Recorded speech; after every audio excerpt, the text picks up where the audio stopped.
Welcome to the Holy Yogi, where we help you find the spiritual guru inside of you. Hello, beautiful. Hello, handsome. How you doing today? And if no one has told you today that they love you, let me be the first. I love each and every single one of you because love makes the world go round and round and round. And truly, love is the greatest medicine of them all. But simply put, love, ladies and gentlemen, always wins. So with that said, before I begin our today's message, this is what I need you to do. I need you to like, comment, subscribe, and ding, ding, ding, ding, ding. Hit that notification bell so you can get information every single day on how to live heaven right here on earth. Yes, you can do that in 2022. It's coming upon us. So let's get ready and let's start living large now today. Okay, so the message of the day is Dear Medicine Card Reading. Gentleness. Right side up. Native American spirituality and Native American shamanism teaches us the power of honoring, respecting, and aligning ourselves with our animal spirits and the message that they bring to us on a daily basis. So just recently, story. My son was traveling down the highway going towards South Carolina. And right now, November and December is mating season time as far as our wonderful deer friends are concerned. So they're always crossing over the highway in order to get to that female deer. And in doing so, unfortunately, my son kind of grazed. They're not sure if they hit the deer, but several of them were in traffic going about their way. But I kind of reprimanded my son because he basically, like a lot of people do, like the deer was in his way, not realizing that deers have a right, and a lot of our other animal friends, to land here. They have their rights also. Unfortunately, man has the connotation in the Bible says, man has dominion over animals. That's not true. Man has dominion over nothing. Animals are our peers. We should honor and respect them because they teach us so many wonderful lessons, and we've got to learn. And what I was telling him, learn to live harmoniously together on this earth. They have much a right to this land and to this world as much as we do, and we got to honor and respect them.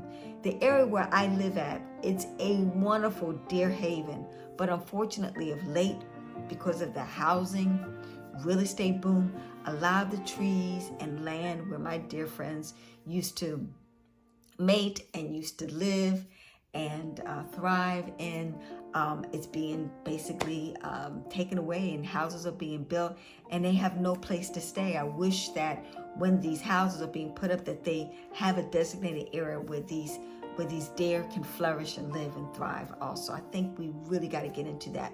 So I was telling my son, no, what we need to do is immediately, you've got deer medicine to learn some lessons. So we need to immediately understand what deer is telling you, and Sirius, since my other son was in the car with him, the things that you need to focus on. So we got the card today, deer, which is gentleness. So let's read on and see what our medicine card has to say today about deer medicine, gentleness. Dear, so gentle and loving you are. I used to love the movie Bambi. Did you go see Bambi? One of my favorite movies. The flower of kindness, an embrace from afar. Gentleness.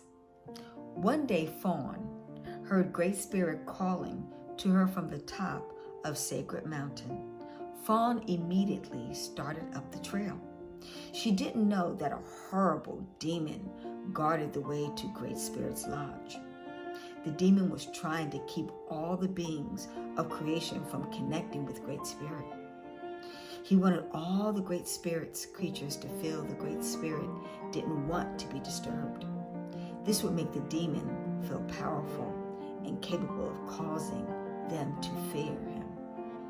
Fawn was not at all frightened when she came upon the demon.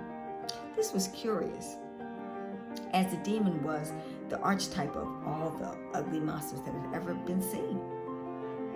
The demon breathed fire and smoke and made disgusting sounds like frightened fawn. Too frightened fawn. Any normal creature would have fled or died on the spot from fright.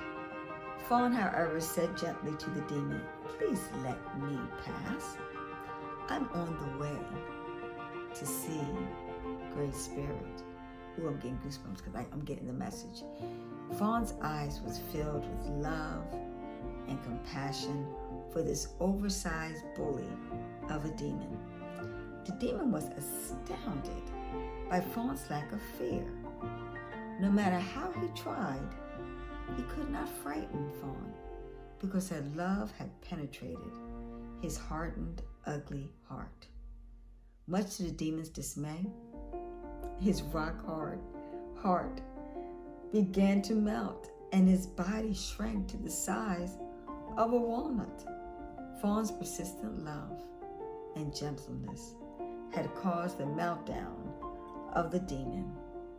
Due to this gentleness and caring that Fawn embodied, the pathway is now clear for all of Great Spirit's children to reach Sacred Mountain without having to feel the demons of fear blocking their way. Dare teaches us to use the power of gentleness to touch the hearts and minds of wounded beings who are trying to keep us from Sacred Mountain. This is beautiful.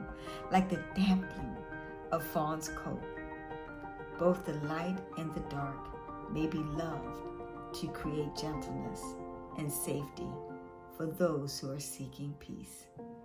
If Dear has gently nudged its way into your carts today, you're being asked to find the gentleness of spirit that heals all wounds. Stop pushing so hard to get others to change. Oh, I can't wait to share this story. It says every must dear, particularly my oldest son who is driving the car, who needs to learn the lesson of gentleness. It's very clear from this message. Apply gentleness to your present situation and become like the summer breeze, warm and caring. This is your tool for solving the present dilemma you are facing. If you use it, you will connect with Sacred Mountain, your centered place of serenity, and Great Spirit will guide you. Oh, I just absolutely love this because this applies to my son. You see, and I was going to share his story, but it coincides with what we're going to talk about today. And that is, my son had contacted me while he was driving. He was going on a business trip, and his brother is his co-pilot and business partner. And he contacted me, letting me know that he was very disappointed in Sirius because Sirius was not cooperating and wasn't participating in keeping him awake and basically entertaining him while he took this long 2.5-hour drive to their destination. And with that in mind, he reminded me that next time he'd prefer to drive alone because Sirius was absolutely no help. Well, I chuckled because I reminded my son that the many trips I took, we used to go to North Carolina and visit his favorite aunt, Auntie C. Rest in peace, Auntie C. She has made the transition and is with Great Spirit now as we speak. And every time we went and took that trip, River was supposed to be my co-pilot, and he was supposed to help me with the directions and getting to our destination safe and sound and keeping me awake, because sometimes we would drive early in the morning at 4 or 5 o'clock in the morning because it was a 5-hour ride up and a 5-hour ride back. And I needed some companionship during that time. But each and every single time, River and Sirius, they would go to sleep, or they would listen to their music, or they would read a book, or we would miss a turn or whatever. Just wasn't doing their part of the deal, okay? And it was so ironic that he would complain about something that he had done. So I reminded him that it was his karma coming back to him real quick. And that, remember, he had done the same exact thing to me when he was supposed to be my co-pilot. And I told him this was going to give him the opportunity to what? Be kind, be compassionate, forgiving, and accepting, and gracious, and mercy of serious behavior. Because guess what? That's exactly what I did each and every time we took that trip. You know, and ask him to do the things that I encouraged him to do. And unfortunately, he wouldn't cooperate, but forgive, accept, and love him for who and what they are. Hopefully, they would get the blessing and the lesson. And so I think now he's starting to do that. And that's what Great Spirit Dear was trying to tell my son, River. Slow down. Stop being angry.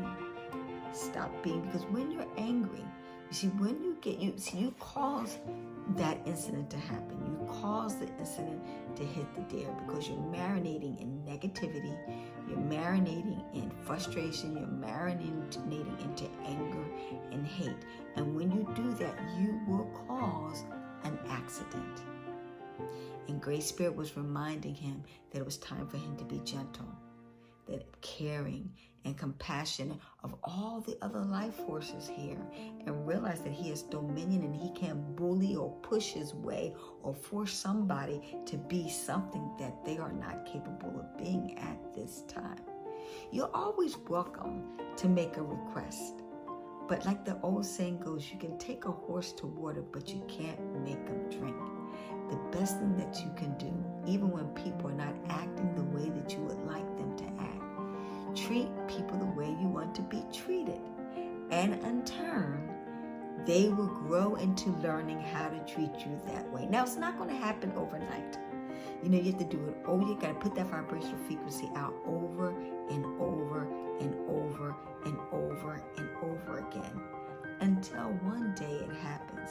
But you got to stay in that consciousness, because remember, you only draw what you are.